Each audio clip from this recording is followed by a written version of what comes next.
All right, folks, good afternoon. This is our Wednesday midweek commentary. And I'm going to be showing you the dollar CAD today. I was going through the charts this morning, and I didn't like what I saw on euro dollar. And I didn't like British pound. And I was going through, and I saw the dollar CAD, which is a pair I haven't really looked at in about over a week or so. And I noticed that we had recently completed a market maker buy model. Consolidation, left consolidation, come back into consolidation, distribution, redistribution, smart money reversal, low risk buy, reaccumulation, and ultimately sending it up into the area over here for buy side liquidity. And this was the Wednesday candle we've already started because of the time of day. We've started a new daily candle. See, this is all Wednesday's price action in here. But if you look at the fair value gap here with the order block there. Let's take the annotations off for a moment so you can see. Fair value gap, that's your discount array. And we were trading at a premium. Relative to the swing low, swing high. This daily candle began with an opening here, traded up with a Judas, and then displacement with a downside. This was the draw on liquidity.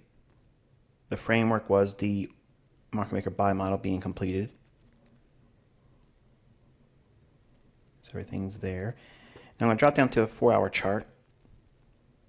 I know we don't talk much about that, but for top-down analysis, because I've not been spending a lot of time with this pair. Okay, you can see the fair value gap there. And look real close. What do you see there? See that? That is a fair value gap there, which is what it traded up into there. So we have a premium array and the discount array prior to it obviously being traded to. Drop down to an hourly chart.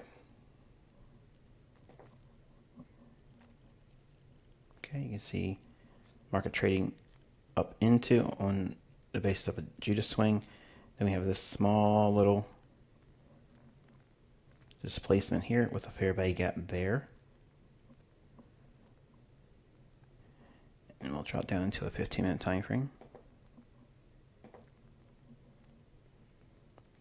So here is our imbalance on the 4-hour chart.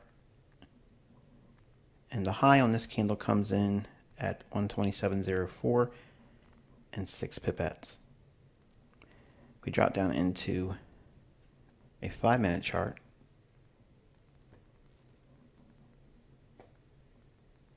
You can see how we traded right up into bearish order block with a fair value gap.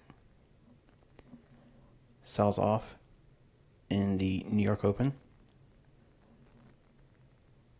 Heavy distribution, trading back down into that daily fair value gap for the discount array. Now this was the framework I used for the bread and butter setup that I'm going to show you as the latter portion of this video. But I want you to go over to the dollar index with me over here. Notice what took place last night. We had yesterday's highs. The market traded above yesterday's highs. And then we had the short-term low broken. And it broke during London. Broke down there. And then this is our low resistance liquidity run signature because we have a break in market structure after taking buy side liquidity and running above again once more on that mean threshold of bearish order block. So we have the sell side imbalance, buy side inefficiency, and breaker here. High, lowest, down close, higher high. We broke below it, breaker, trades up into it, and rebalances the sell side imbalance, buy side inefficiency. That's between this candle's low, this candle's high. Market spends time in here, and then in the New York session, breaks lower. Notice that it was led by, at 7:55, it created this candle here, and then started breaking down. We don't really see it breaking down until 9:30 on dollar index.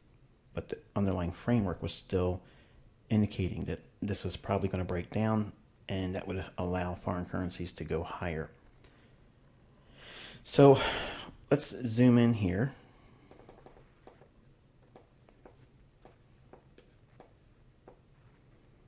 And take a look at this order block and all this framework here. And I'll show you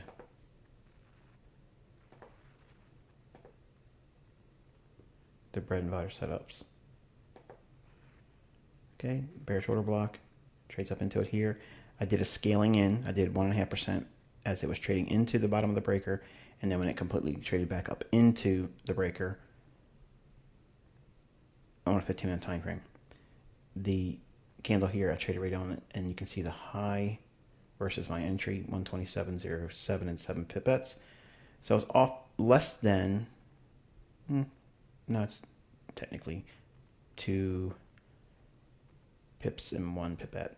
So 2.1 pips from the actual high and the initial entry for scaling in. And I'll explain that when we do the latter portion of this video. The big figure 127 and 4 pipettes. Okay. And then first partial as we were trading below here. There, running down equity. There it is. Okay. And ultimately, for a day trade, which is not bread and butter, day trade would be holding until 10 o'clock to noon New York time. And that would be 10 o'clock there to noon there. And it completes the discount array on the daily chart right there inside of the London close time period. So bread and butter, day trade, but using the framework together to do whatever that fits your personality. If you are a swing trader, you could be short from this. Let's go back out here for a daily chart.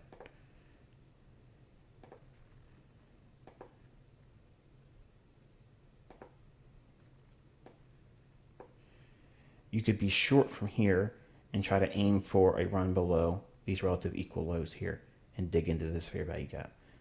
So using the same entry for bread and butter, like I will show you in a moment, or day trading for the daily range, or for one shot, one kill for an opportunity to make a run for these relative equal lows and the fair value gap here. Okay, so it's a matter of what's your appetite. Do you want to just make money and be in and out and be able to sleep at night and not spend a lot of time? Well, that's bread and butter trading. You know, that's scalps. You can day trade, or you can do swing trades, which is, again, using the same entries. And this is what a lot of the charter membership price action models teach you, using these concepts by lower time frame entry techniques, but participating in different ways of trading, like scalping, day trading, short-term trading, swing trading. Okay, so let's take a look at what I did today, and I'll walk you through that as well. All right, you can see the 15-minute time frame breaker. I'm going to go in and short that because I'm at the low end of that bearish breaker. So 1.5% has been established there using a 15 pip stop, and I'm targeting the low that was formed on the day. Okay, so you can see we're edging up in towards the premium high of that breaker. So what I've done was I've scaled in 1.5% in the event that this doesn't completely trade to the top end of that bearish breaker.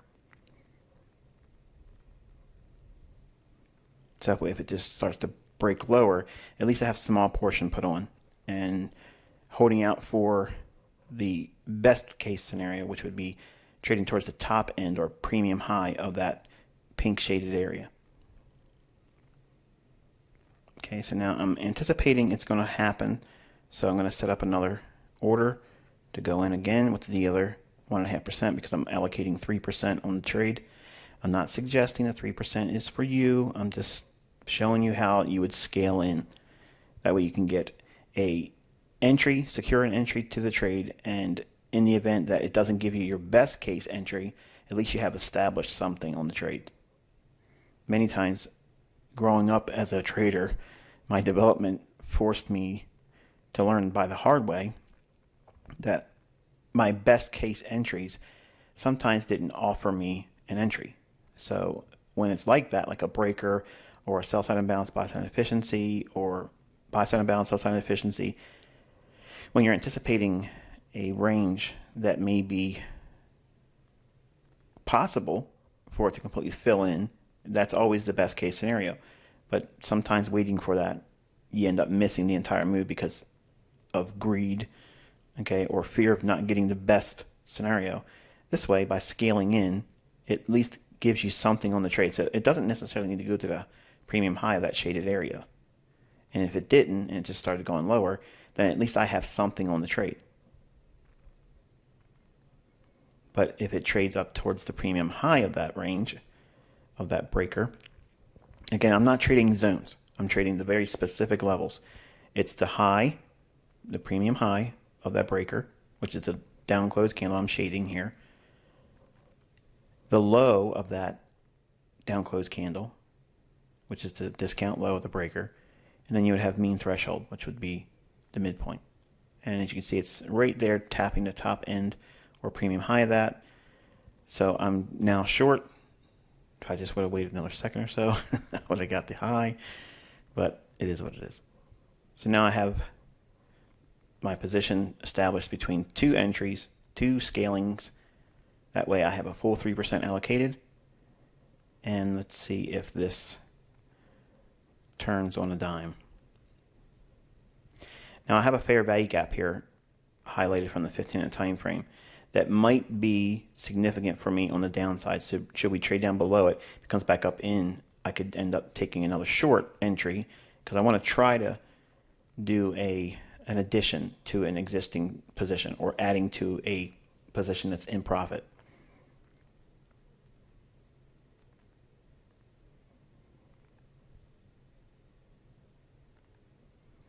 Now as I'm watching this, what I want to see is price start to move out of that breaker, but not slow and lethargic. It needs to like pull away from it quickly, reject it, in other words, like get really quickly away from that. So in other words, trading lower outside of that pink shaded rectangle.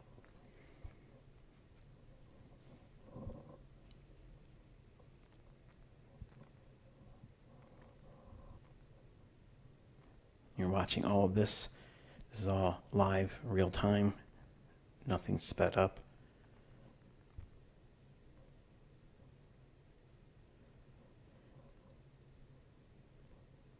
There we are. So this candle here ideally should come back down and overlap that last up close candle that went into the breaker. That's what I'm looking for. If I see that, then I have a pretty good indication that I'm on side. That means I'm on the right side of the marketplace. And I'm going to be targeting that blue line at the low of the chart.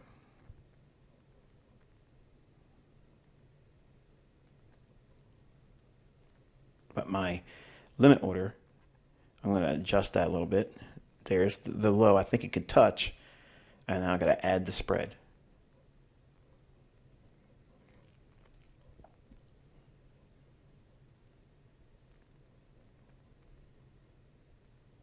Okay, so my limit order is adjusted. And the candle is delivering on the downside as I want to see. So far, so good.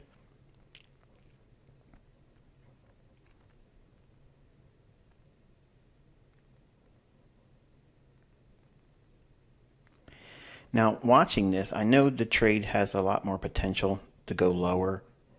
So I could be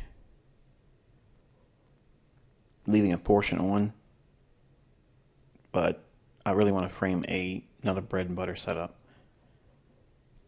So I'm focusing on this right here, and I want to see if we trade down below it and come back up in, That would be an ideal scenario for me to go short and add more. And if it does, I'll just add another million leverage, so it'll be $100 more per pip. So I'm not concerned about this price action here because we went down and overlapped the entire up close candle that ran into the breaker. So it completely overlapped that and went down below it. So I'm confident. I don't think it's going to go back above the high that's formed inside that breaker. Now it's just a matter of submitting to time and waiting for it to deliver on the downside.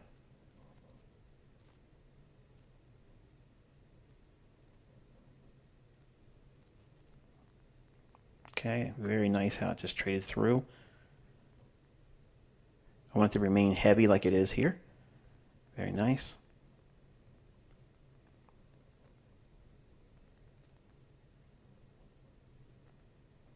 All I'm doing is highlighting that I don't think it's going to go back up into that breaker anymore. Now this area here, if it can trade back up into that, because we completely smashed through the other 15-minute time frame fair value gap. So now I want to reduce it to the 5 minutes that I'm working off of here. If it can trade back up into the discount low or consequent encroachment or the premium high of that fair value gap, I will add to that.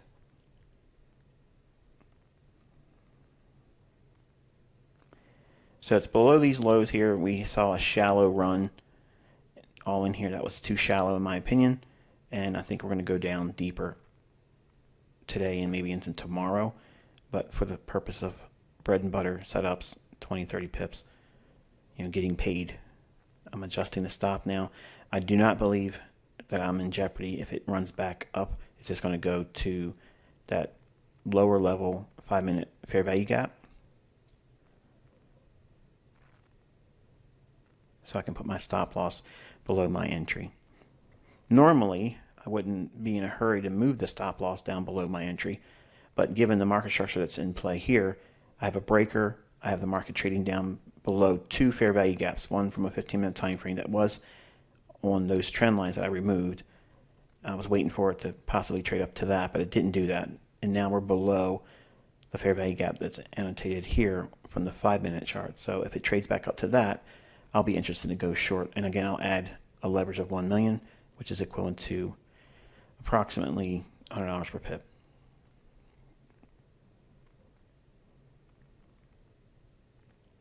In addition to what I already have established as a short.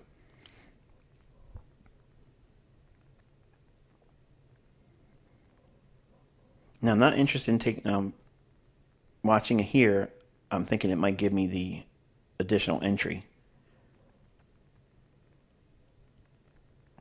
It's really close. I want to see it touch the bottom end of that rectangle.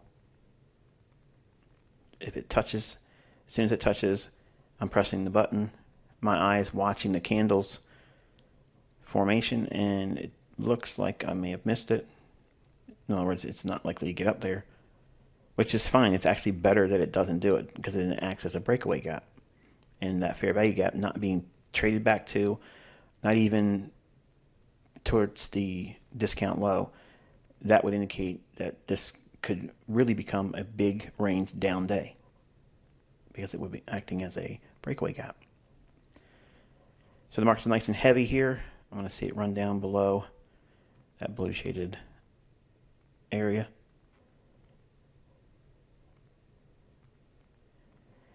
But I want to take first partial right below where I have the original sell side liquidity pool, because I could be wrong. It could go just down below that once more and then reject and not go anywhere. So I'm going to take a partial here. So now I've secured a nice profit. Now I'm looking to take another portion.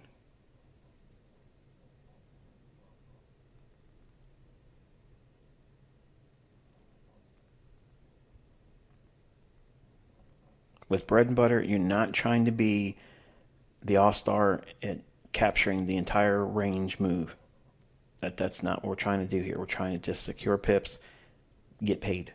Another partial's been taken. Now I'm going to drop down to the 1 minute chart so you can appreciate the entries on the candles. Nice on the high. I'd be lying if I said it didn't feel good. So I'm watching to see if we can trade below that blue line. And if we approach it again, I'll look to take another portion off.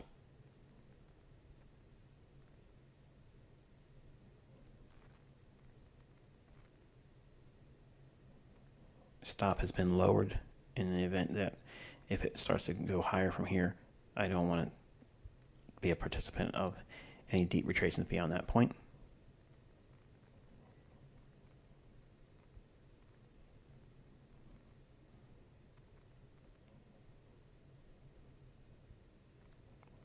Okay, get ready to take a partial again. I'm waiting to see. My eye is right on that candle and watching and waiting to see if it goes below the blue line. Okay, if it trades below that blue line, as soon as it trades below it, that's when I click the button. I'm not looking at the profit. I'm not looking at any numbers. I'm just watching the candle and waiting for it to dive underneath that blue line, running down equity. And we're almost there.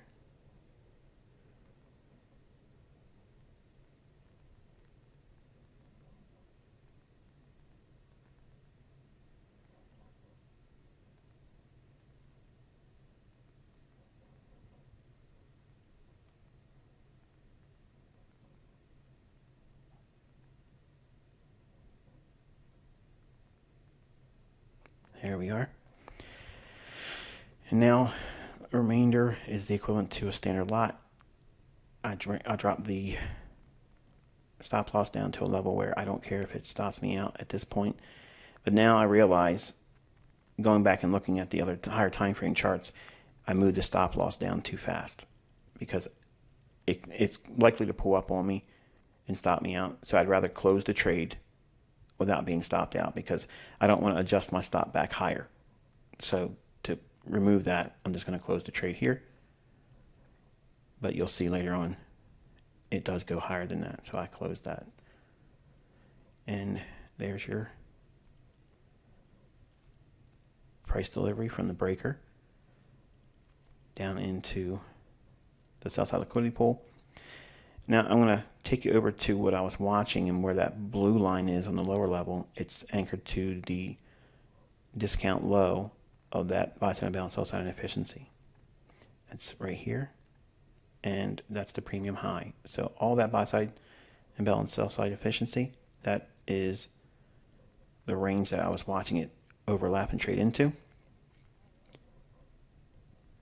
And I'm just thickening it up to accent the range that I had in mind for the bread and butter setup, but utilizing the sell side liquidity pools as I indicated here in my annotations.